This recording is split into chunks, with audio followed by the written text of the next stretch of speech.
This is Drafting the Past, a podcast about the craft of writing history. I'm your host, Kay Carpenter.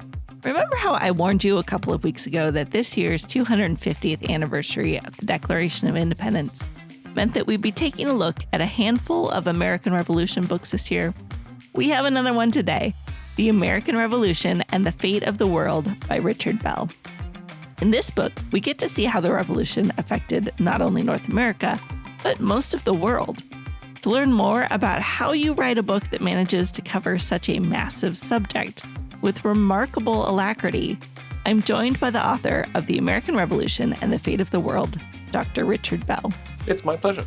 Rick Bell is a professor of history at the University of Maryland and is the author of 3 books as well as an edited collection. His first book was We Shall Be No More, Suicide and Self-Government in the Newly United States, which came out in 2012. He followed that up with Stolen, 5 free boys kidnapped into slavery and their astonishing odyssey home, an award-winning book that was published in 2019.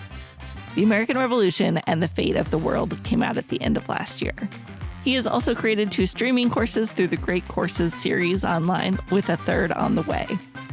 I have to tell you, I was a little surprised at how I absolutely devoured this book, and I was even more surprised to learn how it came together. I think you're going to love learning about Rick's approach to writing, his thinking about structure and character, and his habit of wandering the halls of his department, talking to himself. Here's my interview with Dr. Rick Bell. I'm not sure when I started thinking of myself as a writer, Kate, but it's definitely true because I've now written 3 books and edited a collection of essays by other people, written maybe a dozen peer-reviewed academic essays and book chapters, and find myself writing lectures seemingly all the time. So judging by the output, I guess I'm a writer. I think of myself as a teacher primarily, but I have a university appointment at the University of Maryland, which I'm very proud to have. And so like any university professor, my career is split between teaching and research and writing and service.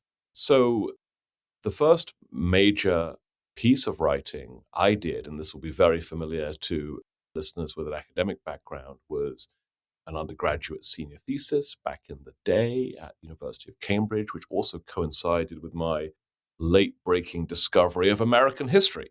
Because as your listeners will no doubt note, I may not originally be from America.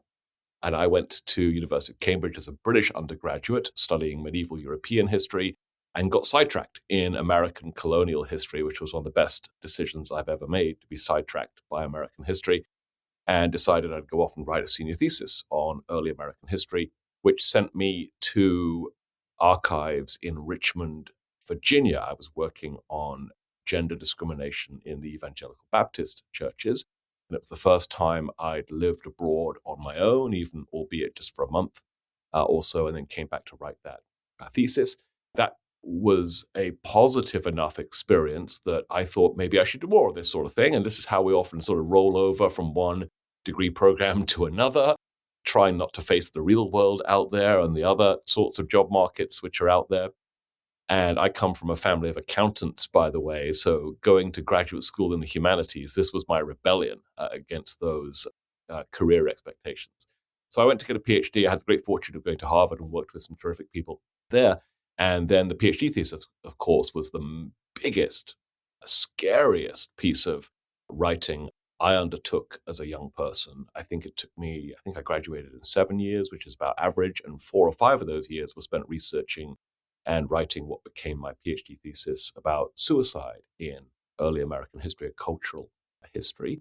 And then the stakes just kept getting higher after that. I don't know what happened. I was a tenure-track professor at University of Maryland, and as many of your listeners will know, at Research One schools, like the University of Maryland, the criteria for tenure in history and in the humanities more broadly amount to one thing: write a book.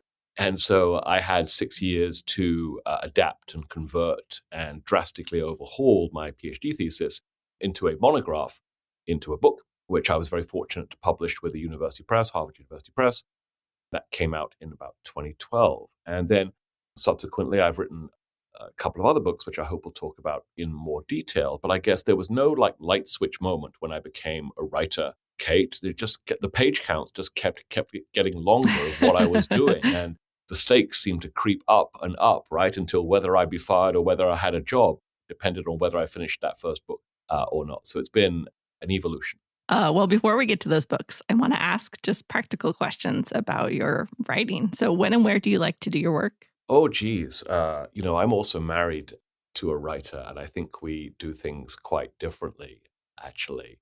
I like noise and busyness, and I am scared by silence and isolation. So I remember writing a lot of my PhD thesis in the local Starbucks, which was the one closest to the law school. And so it was filled with law school students having what to me as a humanities PhD sounded like very obnoxious conversations. And because I really didn't want to listen to the contents of those, they became sort of background noise that I tuned out instead. And that's basically been my MO ever since. I can write pretty much anywhere. I do write on trains. I do write on planes. I write in any coffee shop with good coffee and good Wi-Fi here and around the place. Sometimes I write in archives while I'm researching, though that's not as common as you might think. And if I am, not feeling the spirit or the muse or whatever you prefer to call it, I'll use the old, Pomodoro technique of, making sure I must write for 25 minutes and not do anything else that's not writing, and wait for that alarm to go off and then give myself a little 5-minute break of reward of checking the New York Times or social media or whatever else. So I like noise and distractions. Since COVID, I've actually set up my laptop in our faculty lounge, which gets a lot of through traffic from faculty using the mailboxes and the Xerox machine rather than right in my office. And while that is probably deeply annoying to my colleagues, they've been too polite to mention it, but I do get to be more social that way. So again, I like to have a busy environment while I'm writing. I don't write in an ivory tower or a monkish cell. Do you write all the time, every day, or are there certain times of the week or year that you like to write? I don't write at night. I think the morning hours are when I do my best work, but I'm perfectly capable of writing till about 3 or 4 in the afternoon if things are going well. I do think of writing as work and as a job that needs scheduling. And so when I'm particularly pressed, I will block out multiple hours on days in my calendar and, say I have to write so many words or so many pages, or I have to cut so many words. And cutting and revising is equally important. Right now, I'm in a cutting phase, for instance. So if you saw my calendar today, it says you must cut 30% of the words in this document over the next 2 hours, right? And I think we all live busy lives, Kate, and if I don't schedule that time and protect it and block it out, it will get cannibalized by other things, by meetings and by all my other service and teaching commitments. So I found blocking time out to be very useful. I've also found accountability to be very useful as well. That can take all sorts of different forms. My own guilt and writing toward deadlines, which I find incredibly essential, actually, writing towards deadlines. But also I'm a member of 2 different groups which check in on each other regularly, and they're quite different from each other, actually. One meets every day, Monday through Friday, for 2 hours, 9:30 to 11:30, and it's not as elaborate as it might sound. We just check in on Zoom, the roughly 5 of us at 9:30. We each go around the room ever so quickly, say what we want to accomplish over the next 2 hours of work, whatever work might mean. And then we go silent and turn our cameras and mics off. We do some work, and then we report back to each other at the end of the 2 hours on whether or not we accomplished anything we promised we would do. That's a very low stakes thing. And the folks in that productivity group, none of them are in my field, but they're all other academics at my university working on very different projects. And then I'm a member of perhaps a more traditional writing group. I called the first one a productivity group. I'm going to call this second one a writing group, which meets roughly every month. And there are 5 of us in that group. And we all work on early American history. And I think all of us would see ourselves as public-facing scholars. And we're from different places. 3 of us have academic positions. 2 of us write for a living. 1 of us is a Pulitzer Prize finalist, and it's not me, Kate. So we exchange, work in progress chapters every month. So I'm the presenter roughly every 3 or 4 or 5 months, depending on what I'm working on at the time. And I find those, high stakes environments, right? I care a great deal what my peers think about my work in progress. I want it to be not my first draft I show them, but my fourth draft that I show them. And then we see what happens after that. So that's another form of accountability. How do you like to organize your research and your writing? Are there tools that you use? What do you rely on? Yeah, so I'm also a teacher of graduate students and undergraduates, and I teach research seminars from time to time. I'm teaching one right now here at the University of Maryland to about 12 MA and PhD students. And I give them all sorts of advice about what you should do when you're researching. And do I follow all that advice? Some of it. Some of it I go my own way. So in previous research projects, I've used, store-bought database software to manage my note-taking and my citations. Back in the day, I used FileMaker Pro. I'm not even sure they make that anymore. And more recently, I've used Zotero and had a decent enough experience with Zotero. And I will say among my students, among the young hipsters, Zotero seems to remain the top program of choice, though they certainly mentioned a few others that I wrote down at the time thinking I need to look at these. But I also am, like many of us, have trouble disciplining myself to consistently use database software. And so there are plenty of folders of random Microsoft Word documents floating around that are always waiting to be organized and recatalogued and uploaded to Zotero, et cetera, et cetera. So it's a mix of aspiration to do this the right way and the practicalities of always being on the run and never having the right document open at the right time. Where in that research process do you like to start writing? Oh, geez.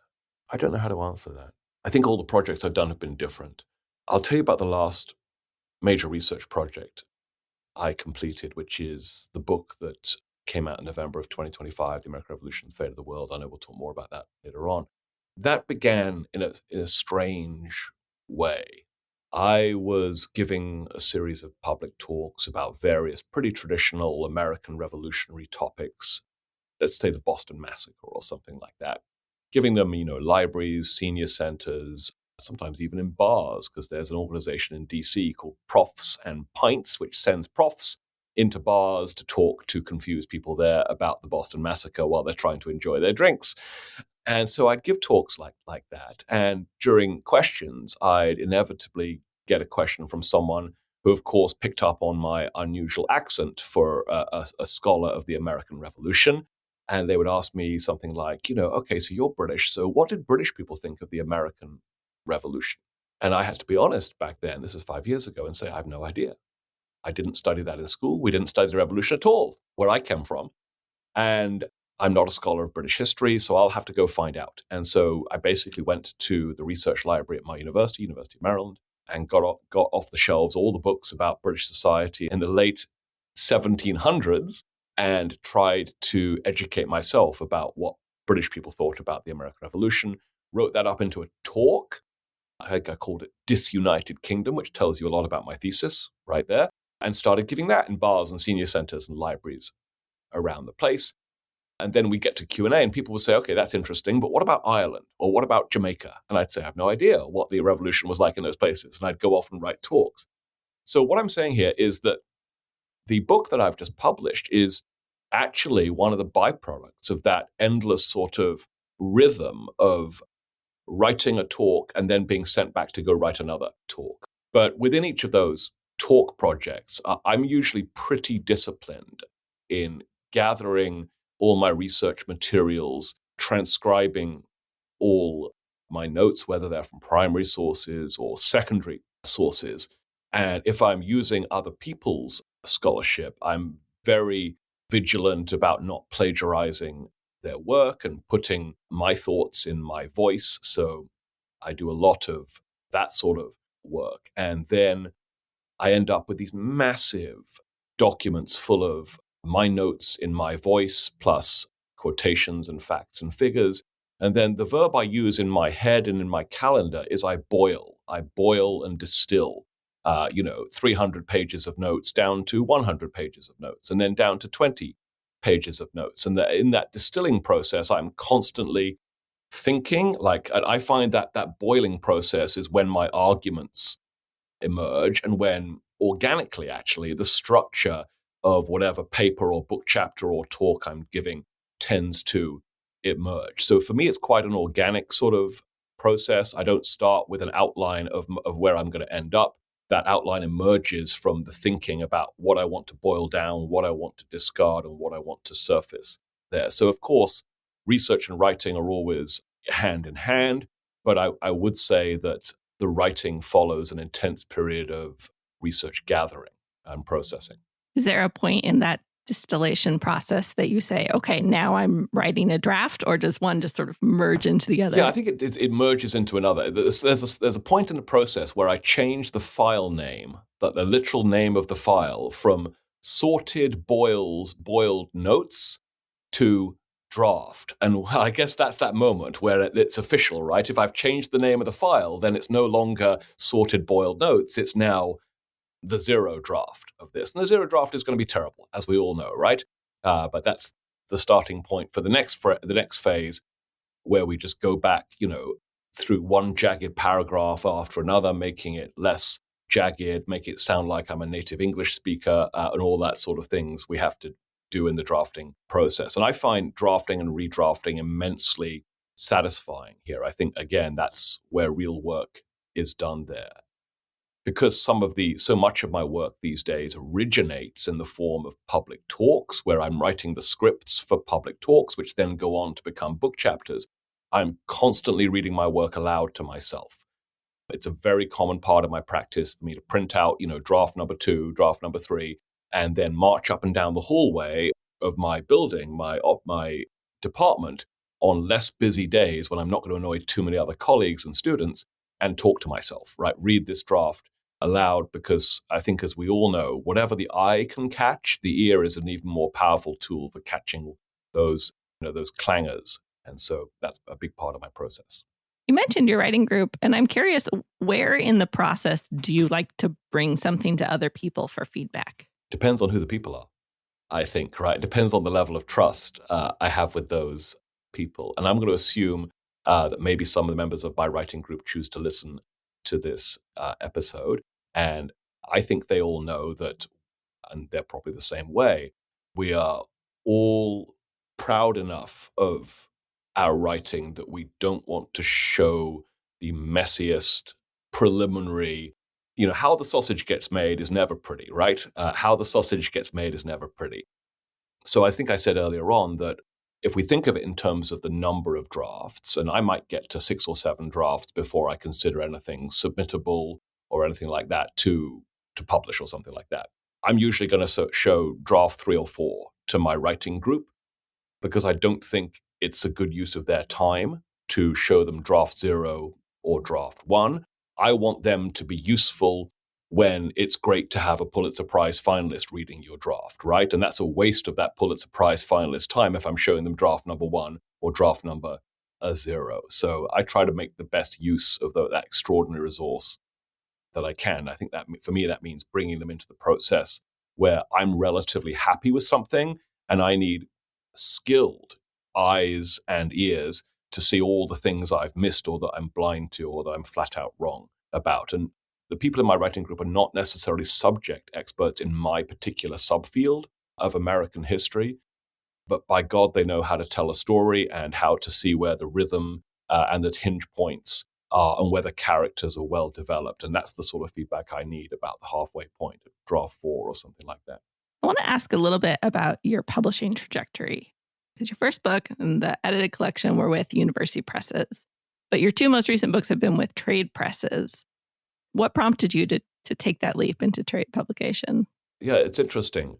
I've been very fortunate to have that opportunity, and I get asked questions about how that happens quite frequently by colleagues who are definitely interested in reaching the same sort of audiences that trade books theoretically allow us to reach.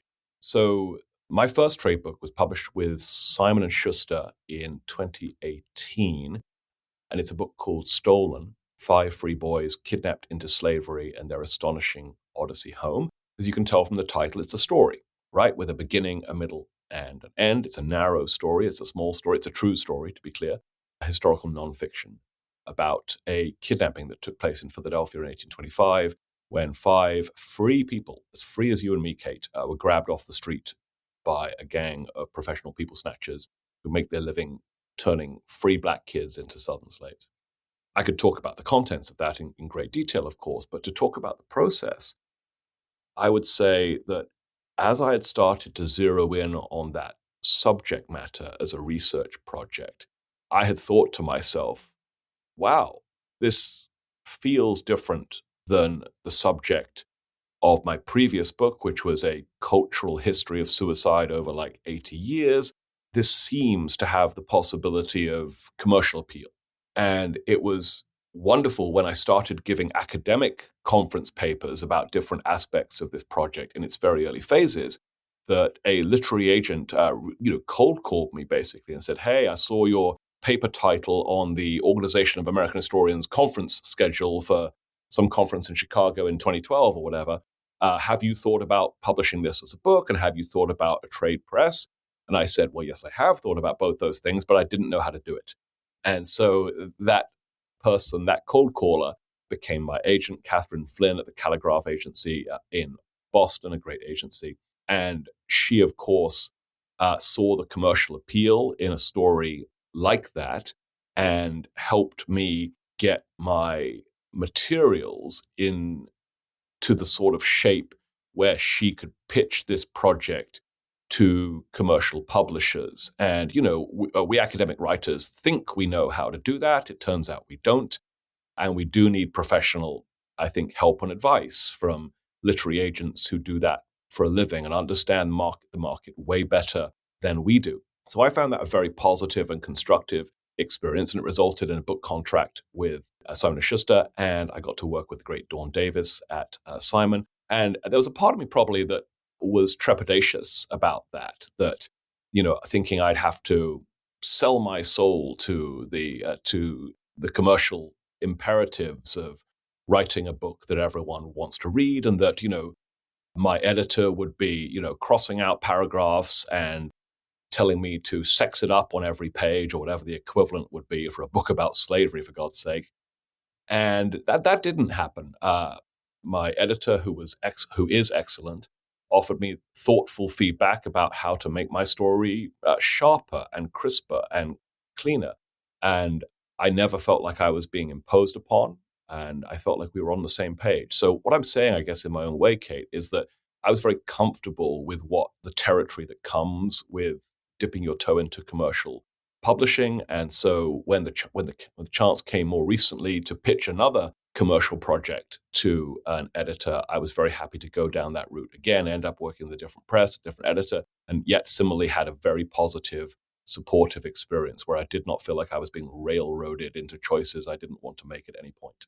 When did you decide that these lectures that you'd been doing might be a book altogether? Yeah, this is weird, right? I don't know how other people come to their projects, but it felt weird at the time because, again, in the post-COVID world, Zoom came into our lives, and suddenly someone like me who'd been giving a few talks in bars and libraries before COVID now could log on any time of day and be with groups of people gathered together on Zoom who were desperate for intellectual stimulation in our basements.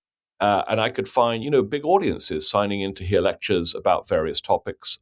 And so as I ran through my previous repertoire quite swiftly, I was looking to build out new content. And so these questions I got from audiences, what about Britain? What about Ireland? What about Jamaica? Led me down those paths.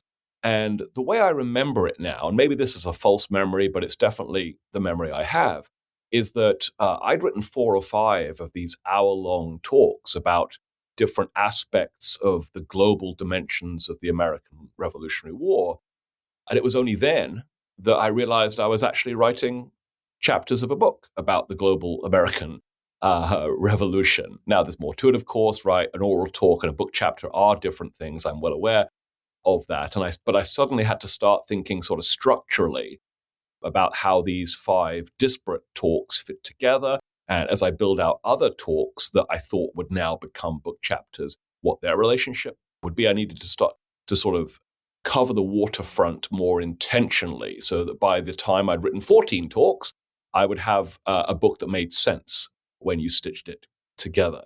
So I've never done a research project that came together that particular way, but I think it's actually helped me commit to a structure in this new book, which I think is the right structure. So just to explain to folks who haven't read the book yet, the new book, The American Revolution and the Fate of the World, there are two ways to write a global history of the American Revolution. One is to let chronology be your master or your mistress, right? So page one begins at the start, and 400 pages later, you've reached the end, and you've moved through chronologically the war.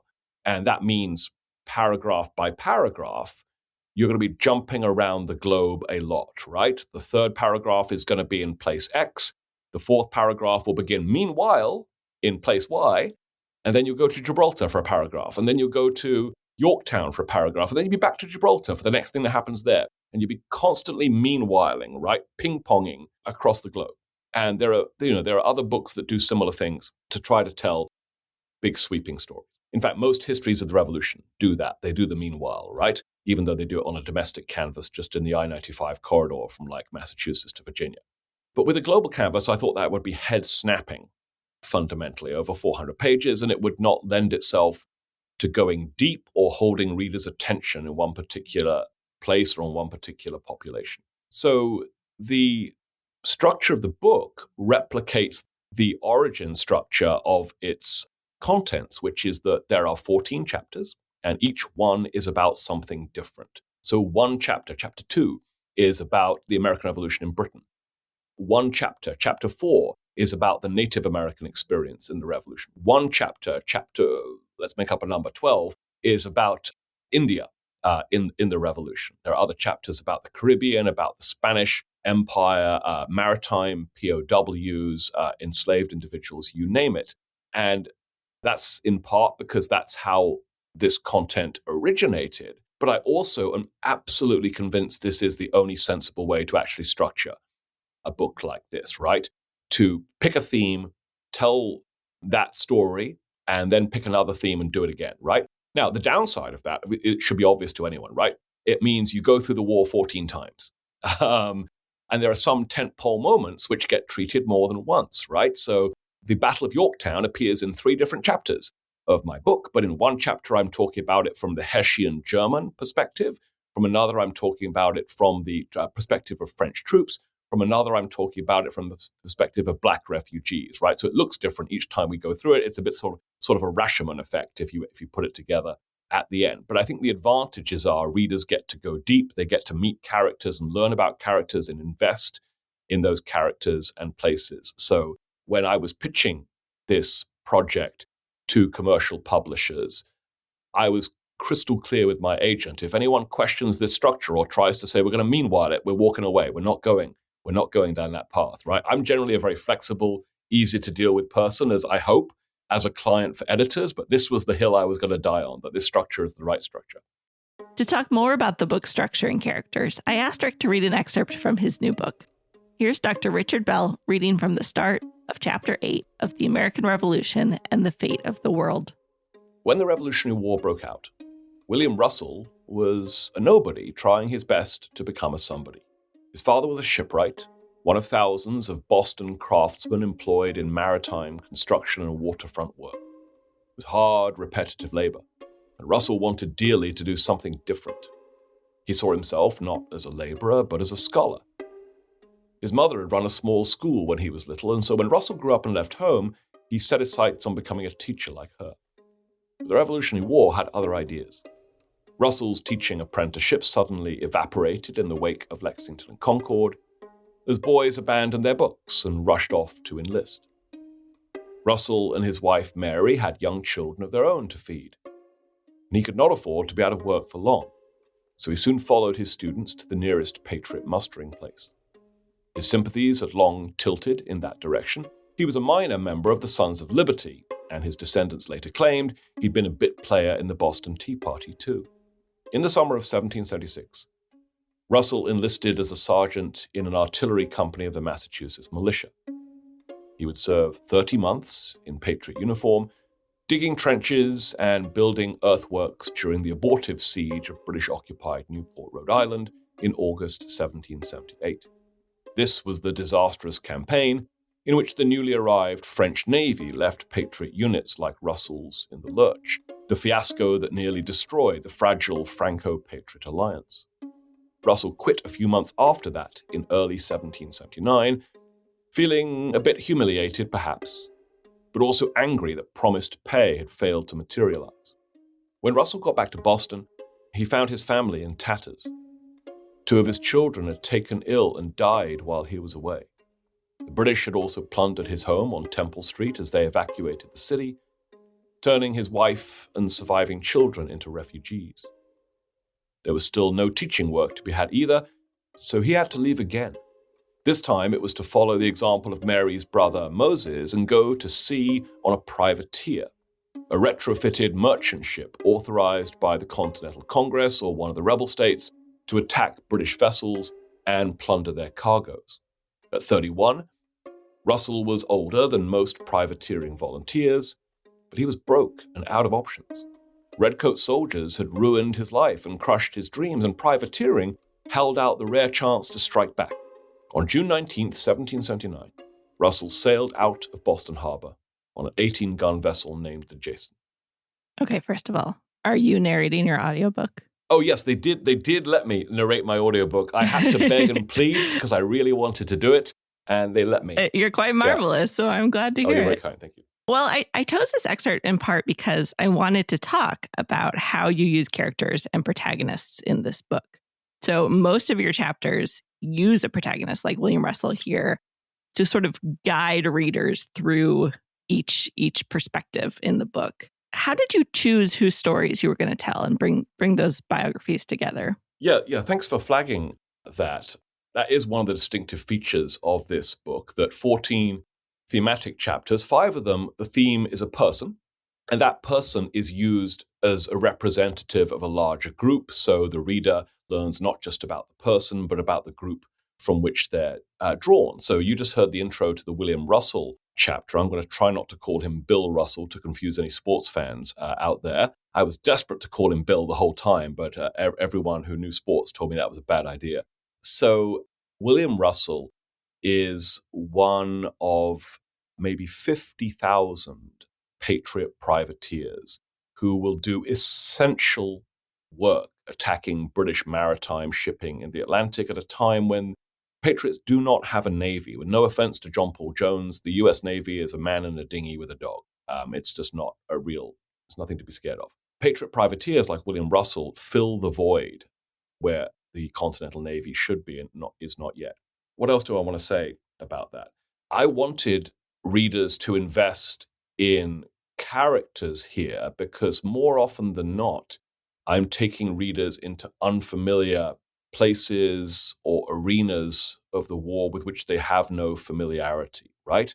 So this is not really a book about, George Washington and the Battle of Saratoga and Lexington and Concord. Some of the familiar tentpoles are definitely here, like the Battle of Yorktown. But otherwise, this tries to draw your attention into new directions you may not have thought of before. And if I'm going to give you 20 pages about privateering, most of which I think will be quite unfamiliar to most readers who are usually used to being told land-based stories about the American Revolutionary War, then I think having a character to pull you into that story can be a really useful sort of, for lack of a better phrase, teaching tool there. So I was always on the lookout for the one character who could help me tell a story, one of the 14 stories here. And sometimes I found those characters. William Russell is a character I follow throughout this chapter. He's on almost every page. And the other 4 characters spread across different chapters of the book are Peggy Shippen, who comes from a loyalist-leaning family, and she's my loyalist refugee. There is Harry Washington, who's enslaved at Mount Vernon and escapes and ends up in British Canada, then British Sierra Leone. He's my freedom-seeking fugitive. There is Molly Brant, which is her English name, of course. She's a Haudenosaunee Iroquois woman, and she is my way into thinking about the Trans-Appalachian West and Native America. And there is Baron Steuben, probably the most familiar central character I have in the book, the out-of-work Prussian drill master who tries to Europeanize George Washington's Continental Army. And I loved it when the plan came together and I could find the one character who I hoped could be a through line through unfamiliar terrain and material. That wasn't always possible. Some of these chapters are so wide-ranging that it's fantastical to think that any human being could encompass all of them. So a great example would be, one of my favorite chapters in the book is about the Spanish alliance in the war. We all dimly know that France was involved in the war. Most of us have forgotten that Spain was deeply involved in the war. I would argue as critical, if not more critical, a partner than France in the war. And yet Spanish involvement is everywhere all the time. So when Spain gets in 1779, it launches attack after attack on British installations across Western Europe. Spain tries to invade southern Britain. Spain launches a 3.5-year siege of British Gibraltar off the coast of Spain itself. Spain is also attacking British Caribbean possessions. Spain is also pushing in from Spanish Louisiana into British Florida. Spain's also pushing in around the Great Lakes. Think of Chicagoland area. Now, imagine there's one person who pops up in all those places, right? He or she would be very tired and constantly, commuting. So there's no one person that can carry a sprawling chapter like that. But in other chapters where things weren't maybe quite that magnitude of chaos, I tried to find that one person who could draw us in. And even in the chapters when things are more sprawling, you'll usually find 2 or 3 characters basically serving like a relay team, right? Carrying the reader forward for 10 pages, then handing it off to someone else to carry you forward for the next 5 pages, and then onward. And the chapters are short. They're only about 20 pages. You mentioned that one of the challenges of having these 14 chapters thematically written is that, of course, there's repetition involved, right? The same events recur in different places and from different perspectives. You do a really great job of reminding readers of those things without making us slog through long descriptions multiple times. There's a really great example of that in this excerpt where you sort of just sum up, this was the disastrous campaign in which the newly arrived French Navy left Patriot units in the lurch, sort of referencing then that French chapter. Did that come through in revision? How did you keep that in that very clean and light touch? Yes, that's exactly right. So there's 2 lines in the excerpt we just read at the start of the William Russell Privateers chapter, where we mentioned that, Russell, before he becomes a privateer, is swept up in a Patriot and French joint attack on Newport, Rhode Island, which is a British possession at the time, which is a disaster. And I breezed through that so quickly, not just because I need to get to the privateering, but because I've already told readers about that for about 2 or 3 pages in a chapter almost immediately before or 2 chapters back, pretty close actually. So my assumption is that readers will remember to some degree, and it would indeed be patronizing to stop and tell them the exact same things again. But we've now talked, Kate, you and I, about how this project emerged sort of organically from initially quite segregated in-person talks. And so, much of the work of turning talks into a book had to do with the connective tissue that now, I hope, binds the chapters together. So the 14 of them, I think, are more than the sum of their parts, right? I think they add up to something greater than the 14 individual components. And so I talked to you previously about walking up and down the hallway with draft 4 of whatever I'm working on. As we reached the end of the writing process with my editor, Becky Salatin at Riverhead Penguin, I had to run up and down the hallway reading all the chapters or 3 chapters in a row to make sure that we're not repeating ourselves, but also we're setting up characters who will become through lines in multiple chapters. Lord Cornwallis is actually a good example here. I think most Americans know Lord Cornwallis from one thing he did in his life, which is lose the Battle of Yorktown in October of 1781. And I have him losing that battle 3 times. He loses 3 times in this book. But then in 2 other chapters, he pops up in very different circumstances because he will be sent to India in the 1790s to reform the bloated and corrupt East India Company and to try to expand Britain's territorial footprint there, having just lost 13 colonies in North America. And he proves very successful and determined to do that. And he does such a good job as far as his paymasters in London are concerned that they sent him to Ireland in 1798 to suppress a rebellion there. I have an India chapter. I have an Ireland chapter. So Cornwallis will walk onto the stage each time. And of course, I do not reset his biography each time, right? That would be very tedious. We try and show him in new lights, let's say. So by the end of the book, you realize that from the perspective of the British hierarchy or the British Empire, the defeat at Yorktown is not the cataclysmic empire-ending event that we in America might assume, right? It's definitely a setback. It's a humiliating setback for him and for the empire, for the king and the prime minister. But the British Empire and Cornwallis live to fight another day and actually find, renewed ambition and aspiration as a result of losing those 13 colonies. I'm trying to link together what happens in Ireland and Asia, what happens in America, and Cornwallis turns out to be my multi-chapter way to do that. This is obviously a book with a huge scope, as you've just illustrated. And that means, of course, that you can't include everything that's happening in all of those places all the time, or else we would be reading this book for years.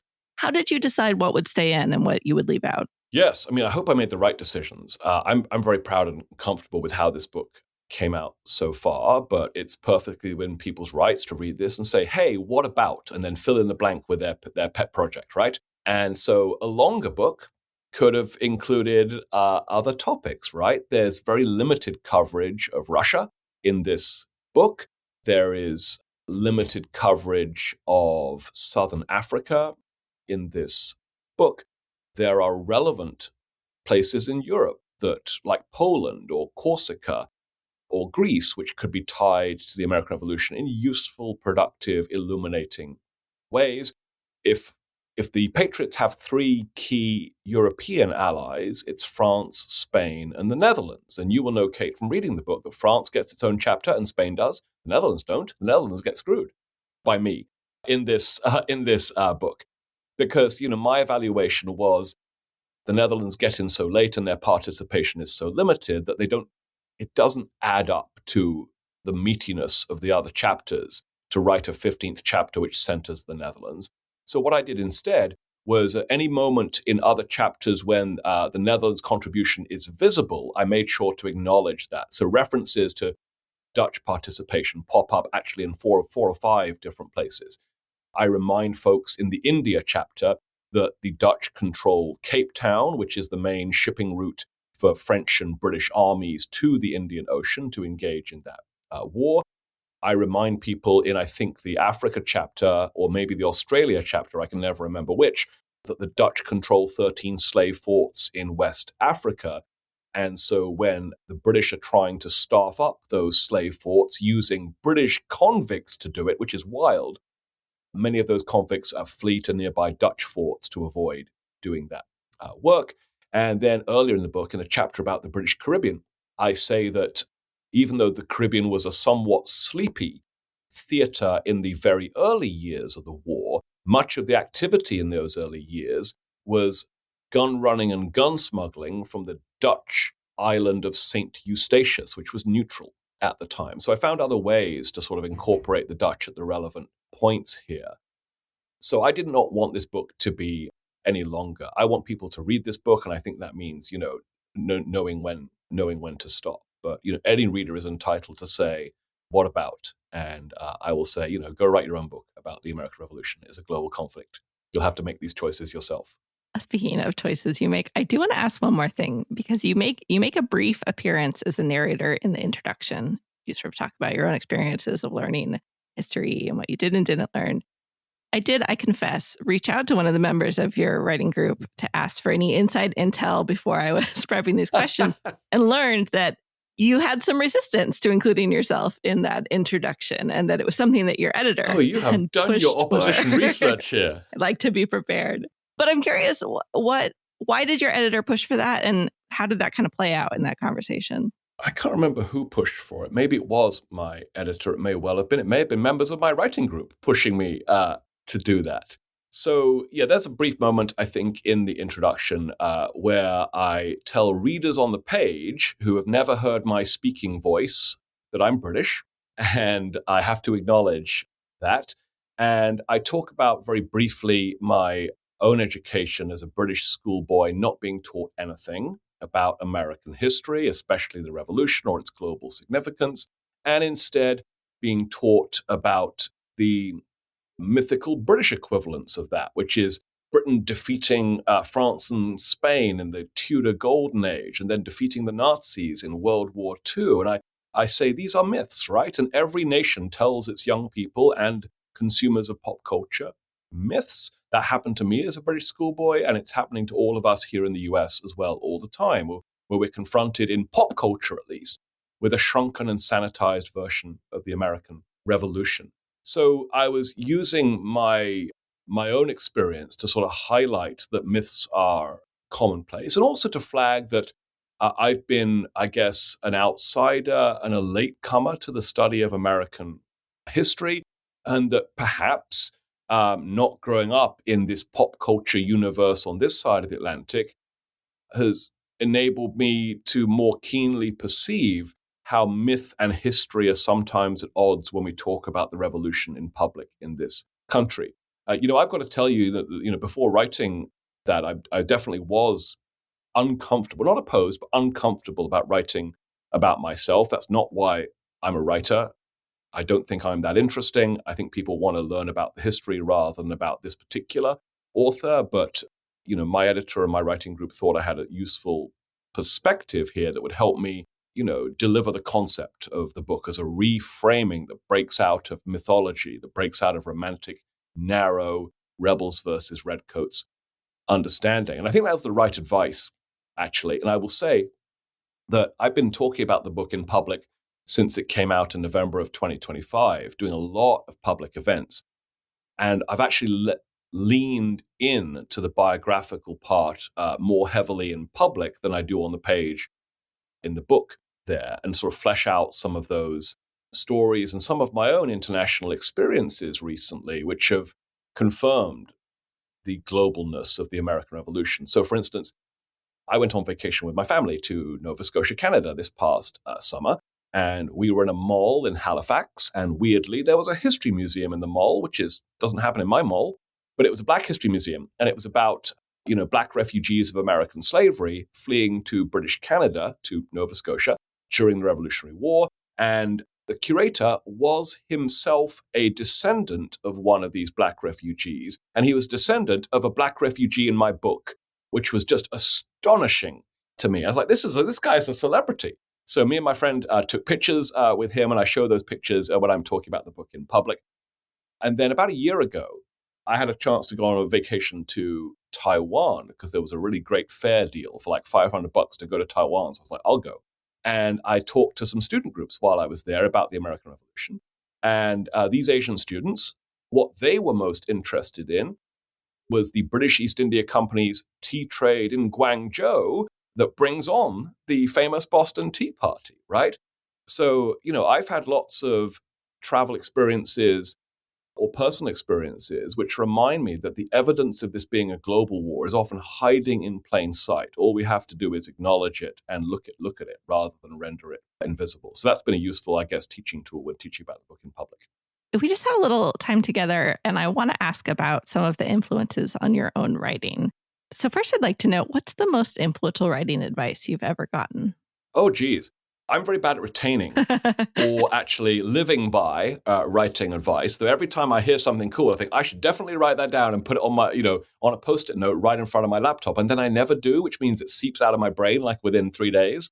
I will say that I think, as I said to you earlier on, I think that writing is hard and requires time management and discipline, and that I treat it as work and as a job that has to be blocked into my calendar.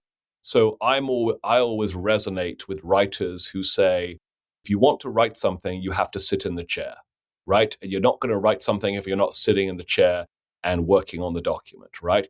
So that concept of sitting in the chair and being undistracted for whatever portion of time it is, even if it's only 25 minutes of Pomodoro, right? I find that incredibly valuable advice. I would also say that I heard someone smarter than me, actually it was in a play a couple of weeks ago I saw in DC, a new musical called Octet, which is about the distractions of the internet age and social media. And the characters in that play, Octet, they're in a sort of Alcoholics Anonymous type group for people who are addicted to their screens and social media. And they read out a series of sort of mantras for this fake group about people needing support. And one of the mantras, which came out more cleanly than I'm about to paraphrase it, and I tried to remember it as I was hearing it, was something like, consumption is in inverse proportion to creativity, which what I took to mean is every minute you spend scrolling is a minute you're not spending creating and writing. Now, I scroll like everyone else. But I feel guilty about it more and more. Who do you read? What books do you turn to for inspiration for writing? Yeah, I try to read a lot outside of work. So I guess I'll just mention two really obvious categories. We talked earlier in this conversation, Kate, about trying to make the transition from academic publishing to commercial trade publishing. And of course, no one who comes up in academia is ever offered any real training in how to write for a general audience. So those of us who try to make that shift are either taking a leap into the dark, or we have to try and educate ourselves and train ourselves to make that leap. So to state the absolute obvious, I try to read good historical nonfiction by writers I admire who have made that leap, and I try to see how they did it, right, in terms of sentences, characters, and all that sort of stuff. So writers I come back to again and again would be Alan Taylor, who's won more Pulitzer Prizes than I've had hot dinners. Jill Lepore, of course, who is a staggering stylist who writes for The New Yorker and many other things, and people like that. Eric Foner would be a good example. Ira Berlin would be a good example as well. And then people who don't hold academic positions who've also just succeeded beyond my wildest dreams of making history accessible to the general public. One of the people who blurbed my book, a friend of mine, Ilion Wu, wrote this terrific book, Master, Slave, Husband, Wife, about the craft escape a couple of years ago. I think her prose is just luminous, and I want to be like her when I grow up. So reading that sort of stuff is, I think, good background for doing these sorts of projects. And I would actually say more importantly for me, I read a lot of literary fiction as well, which usually has nothing to do with what I write about at work. But I'm just in awe of people who craft sentences for a living and create fictional worlds and create from scratch characters you invest in and care about. So I'm constantly, underlining the books I own, historical fiction, non-historical fiction. I read a lot of contemporary fiction, actually, to see how people do that stuff, how they communicate, character with a gesture or a description or something like that. So that's been a model for me. And most of that is not historical fiction, but if I'm going to point to one book that I think does this really well, it's actually ironically going to be historical fiction. A book won all the prizes about 20 years ago. The book was by a DC writer called Edward P. Jones, and the book is called The Known World. And Edward P. Jones, who did very little research by his own admission, imagined himself into the mindset of Black slave owners in Virginia in the 1850s. Those people did exist, and we know almost nothing about them. And he imagined himself into their consciousness and their worlds. But more than that, sentence by sentence, it is Toni Morrison levels of gorgeousness. And so I think any writer, hopes a little bit of that Edward Jones magic can rub off from time to time. That's the hope anyway. Wow. I have to read that now. Before I let you go, I want to know, are you up for talking about what you're working on now? You alluded to it earlier. Oh, did I? I don't remember that. So let's think. So I've got one project that's already completed but not yet out. And that's not a book project because books take time. I spent most of 2025 writing a 12-part, 6-hour video lecture course for the Great Courses Plus about the Declaration of Independence. And by God, it is a deep dive into that document, coming at it from every possible angle, including the global angle, of course. I'm really proud of how those lectures came out. We recorded them in a studio in Chantilly, Virginia in December, and they will drop on the Great Courses Plus platform, I believe, in May or April of 2026. I hope folks will go take a look at them. I'm super proud of them. And of course, the timing is to set up for July 2026. America 250. So that's been fun. That's definitely a public-facing project, even if it's not a book. I'm currently debating what my next book project will be. I have rushed into book projects before thinking, what's the next thing? What's the next thing? I must get on with the next thing. And when I did that, that book project didn't pan out. And I wouldn't say wasted, but 2 years of my life went by without anything to show for that. So I'm trying to think very intentionally about before I commit to another project. As members of my writing group will testify, I shared with them 3 book ideas a few weeks ago, last time it was my turn to present. And they liked 2 of them and didn't like the third. I presented the same 3 ideas to my agent. She liked 2 of them and didn't like the third, but not the same ones as my writing group. Of course. And then my own preferences.